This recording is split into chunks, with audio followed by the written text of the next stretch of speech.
Hi, I'm Reanne Meyer with the Boom Real Estate Group, brokered by American Way. I am here with another episode of Ask the Experts, and I sat down today with Lawson Hydro-Jetting, and I just wanted everyone to know the importance of maybe asking them for a service that not all of us can see. I am here with Kristen and Laramy with Lawson Hydro-Jetting, and I just wanted to come and explain a little bit of a different kind of drain cleaning system, something called hydro-jetting, and wanted to kind of explain how this is different than kind of what's out there and maybe bring some attention to why this is a benefit to people when buying a home, selling a home, and maybe how it can benefit some people. So let's start with maybe a misconception of some stuff that maybe can go down your drain in the kitchen or your bathroom or some other things. What is something that you see as a common mistake as a homeowner that somebody puts down their drain that can cause a big issue over time? Grease down the kitchen drain is huge. Another one is baby wipes. People will flush baby wipes. Even though they say they're flushable, they can get caught in the pipes and cause some pretty big issues because they don't break down like toilet paper does. And so how we were just talking about the hydro-jetting, how would this be different, or what do you use that might be different than some other cleaning companies out there for your pipes? So some of the other cleaning companies use snakes and cable machines, and I use high pressure water. So I just pressure wash the inside of the pipes. So if you've got like a clay pipe that maybe is cracked or something, the chance of damaging it with the water is a lot less than a cable or a snake machine. So as a homeowner, when you have maybe a problem you can't see, but you see something maybe as an issue, what is something as a homeowner that might be a problem? Like, how would you know that we need to call you? What would be something? Basement floor drains that start backing up, like if you're running the laundry or draining the bathtub, something like that. And you notice that the water level in your floor drain is rising. That could be an indication that the sewer pipe itself is not draining out all the way like it should be. So as a home buyer, would you recommend somebody does maybe a camera scope when they're getting their home inspection, when they have kind of a contingency period, so they can call you to maybe add that on as a service? Absolutely not.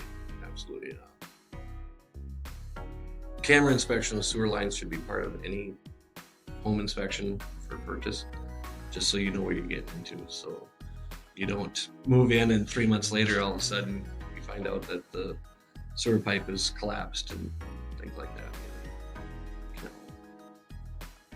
Have it all together at once so you know what you're getting. But what is the craziest thing you guys have pulled out of a drain? Blue jeans, pair of blue jeans. It was. Oh my God. Who would you even put that down? I don't know how I got in there, but I pulled a complete pair of blue jeans out of a sewer line. Have you seen anything crazy that maybe you were in shock of? Lots of times there's random things that obviously get put in the drain, whether on purpose by children or accidentally. But let's just say, like, shaving razors, next thing you know, whoop, there it goes straight down the drain. So you want to make sure you keep that covered as well. I found a lot of Hot Wheel cars. When all of this happens, obviously there can be a large expense. Does homeowners insurance cover this usually on just your normal plans that you have? Not on normal plans. There's some insurance companies that you have to specifically ask for a rider for sewer coverage. And even then, they'll only cover a certain portion, whether it's outside the house or inside the house. Your standard homeowner's insurance usually does not cover sewer. Yeah, so some people think that old homes, you just assume tree roots are going to be in there. It's an older home. We're going to have a problem. I have a new home. It's only 20 years old. It's got your PVC. It's got all of this. I should have no issues. Is that the case? No, we've seen PVC fail as well. Sometimes joints don't get glued as well, and so they still get tree roots. Sometimes they were driven over and sagged, collapsed, crushed. They weren't installed properly, and so they get a big sag in them. So just because you have a newer house with PVC does not mean you're safe from everything. That's actually what brought us into this business, is because of our own home. It was an exterior tile line for just like, your groundwater and everything else, just to take the water away. And the line had tree roots in it, and it also had a big sag in it. So when it sagged and the spring thaw came, instead of going away, everything came in. So I was joyous. Because then it's in your basement. So with that same misconception, have you also been into like a 1900s home that had perfect pipes when you did a camera or looked at them? Absolutely. Yep. We've been into houses that were built in the early 1900s that had cast iron pipes that you would have swore were just 10 years old. I mean, they were just perfect. A lot of it depends on, with cast iron pipes, if they've had constant flow or if the house is sat for a while. If it sits for a while, then the pipes tend to rust and start to corrode. But with constant use and stuff, we've seen some cast iron that was really old that was in really good shape. So as a realtor or a home buyer, or maybe a home seller, when we're looking at homes, what is something we can look at to kind of know?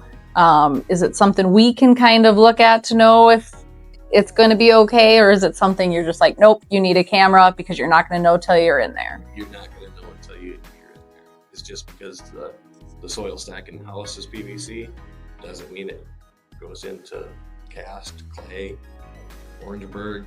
You just don't know what's under the house and out to the street. And Orangeburg is? Orangeburg is basically it's a tar paper tube that they use mainly during World War II era to save on the metal. And it served its purpose, but it's not in good shape anymore. And that's something you can only see with a camera, That's right? something We you wouldn't be can able to see see it on the outside. Yep. That would be what we don't want, right? You don't want Orangeburg. Okay, so something you would definitely recommend is getting that camera. Absolutely. And kind of to end this and, bring everybody to knowing how important this is, what is the biggest and most expensive thing you have seen happen to somebody that had a backup? They ignored it. They continued to go about daily business and wash clothes and use the restroom and everything else and build the basement. And so then they had to pay for, having the septic trucks coming up the basement, have the basement thoroughly decontaminated, cleaned, and have their sewer line replaced from the house all the way up to the road. And so even if one thing is kind of backing up, do you recommend we can just use the rest, or? I haven't checked out. So turn off the water, or what are you saying we're supposed to do? If you start having cooling water in your basement and stuff, turn off the water softener, stop using the shower in the bathroom and all that stuff, and just wait until you get somebody there to get checked out. And the water softener is a big one because people don't think about it because it's normally on a timer. Right. Okay, so if you don't shut that off and you stop using all the water, next thing you know, it runs and it's all still coming up in your basement. Right. So. Well, thank you guys for coming, and this has been very informational for me, and I hope for others out there as well, and hopefully it has brought some use and some knowledge to everybody. Thank you. Thank you. Thank you. Yes.